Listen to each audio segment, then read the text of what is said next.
Welcome back to another technical deep dive here in the debug zone. Today, we're tackling a big question and breaking it down with insights from other users. Hopefully, this clears up some misconceptions and helps you get the answer you need. So, buckle up, stay a little curious, and let's jump right in.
And that's a wrap.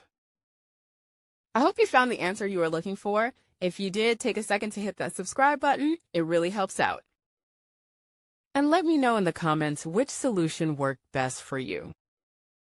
See you next time in the debug zone.